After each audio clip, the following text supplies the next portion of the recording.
Bonjour, je suis le docteur Philippe Klein. Je vous parle depuis Wuhan, où nous avons subi cette terrible épidémie de coronavirus. Je dirige dans cette ville une clinique internationale. Cela fait maintenant 2 mois et demi qu'a débuté à Wuhan une épidémie que les autorités scientifiques chinoises ont rapidement imputée à un nouveau virus qu'aucun système immunitaire ne connaît sur la planète, en l'occurrence un nouveau coronavirus. C'était pour nous une situation inédite, avec un ennemi inconnu et invisible, et il a fallu s'adapter jour après jour et lutter dans une véritable course contre la montre. Cette lutte a rapidement pris la tournure d'une guerre que nous avons menée avec un courage, une solidarité et un esprit de sacrifice collectif. Maintenant, je veux prendre la parole. Je veux prendre la parole pour expliquer aux Français ce qui s'est passé ici, afin qu'ils comprennent ce qu'il faudra faire chez nous pour arriver au même résultat. Même si la Chine vous semble très loin, même si les Chinois vous semblent différents, il s'agit du même virus, et ce virus s'attaque de la même façon à tous les êtres humains. Malgré tous les efforts réalisés en Chine pour arrêter cette épidémie, le virus est aujourd'hui en train de se répandre et de se multiplier en Europe et chez nous. J'ai vu sur la télévision française des spécialistes dire qu'il ne fallait pas s'inquiéter. Alors que la situation se détériore rapidement maintenant en France, ils se rappelaient, ces spécialistes, tout à coup, que le virus était passé par la Chine, que l'épidémie était maintenant finie en Chine et qu'il allait en être de même en France, peut-être sans trop rien faire. Alors, il s'agit là d'une méconnaissance totale de ce qui a été fait ici à Wuhan et dans le Roubaix, de cette guerre implacable qui a été organisée contre le coronavirus dans l'optique de protéger la Chine continentale et le monde, d'éviter une surmortalité et de permettre aux habitants de reprendre une vie normale, une vie sociale normale le plus rapidement possible. Écoutez-moi bien, les Chinois vont gagner cette guerre. Ils vont gagner cette guerre contre la montre en 3 mois. Mais il faut que vous sachiez à quel prix. Vous devez absolument le savoir. Les premières alertes d'une probable épidémie à Wuhan sont arrivées fin décembre 2019. Puis les cas ont augmenté jour après jour pour s'accélérer après que l'on ait eu l'annonce que la transmission pouvait être entre les êtres humains. Les autorités chinoises, elles ont alors réagi en mettant en quarantaine la province du Roubaix, où se situe la ville de Wuhan. Ça veut dire mettre en quarantaine 56 millions de personnes. Ils l'ont fait le 23 janvier 2020. Au début, il s'agissait d'arrêter les transports en commun, les commerces, fermer les gares et fermer l'aéroport international, fermer les frontières de la province. En ce qui concerne les écoles, fort heureusement, elles étaient déjà fermées depuis plus de 2 semaines, car nous étions au moment du Nouvel An chinois. Les gens pouvaient à ce moment-là toujours se déplacer pour aller s'acheter à manger ou bien pour se promener. Pour nous, les médecins, il fallait absolument s'adapter à cette nouvelle situation. Nous manquions de masques, nous manquions de protection, nous manquions de lits.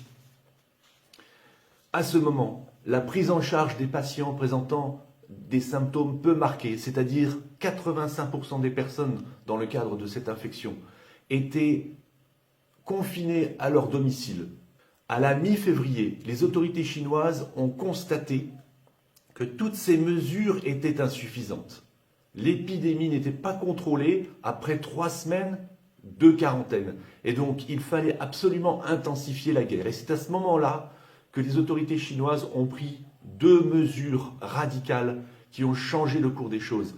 2 mesures radicales qui ont permis de finalement contrôler en 4 semaines l'épidémie. La première chose a été qu'ils ont imposé un confinement strict à toute cette population de 56 millions de personnes, c'est-à-dire la nécessité de rester dans ces appartements. Et ceci a été permis parce qu'il y a eu une solidarité autour d'une chaîne logistique pour alimenter toutes ces personnes, pour leur apporter à manger. La deuxième mesure qui a été déterminante, c'est la nécessité, l'obligation pour les personnels médicaux de caractériser tous les cas de patients présentant le coronavirus, c'est-à-dire de sortir de la population ne présentant pas le coronavirus tous ceux qui étaient infectés, de façon logique à arrêter l'épidémie.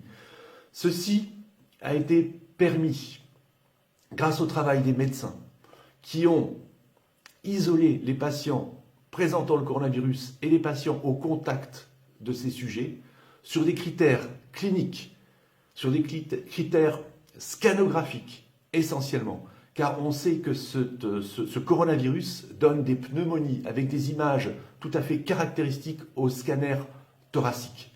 Et puis, ils ont aussi réalisé des tests PCR, mais ils se sont rapidement rendus compte qu'il y avait beaucoup de faux négatifs.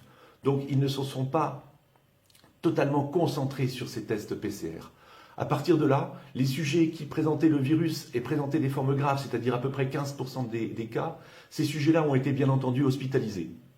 Les sujets présentant des formes mineures, donc 85% des cas, ont été placés tous ensemble en confinement dans des stades.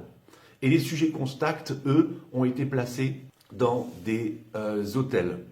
Je peux vous dire que la population chinoise, elle a adhéré avec courage, avec patience, avec solidarité, parce qu'elle a rapidement compris la gravité de la situation et qu'elle a rapidement compris les enjeux.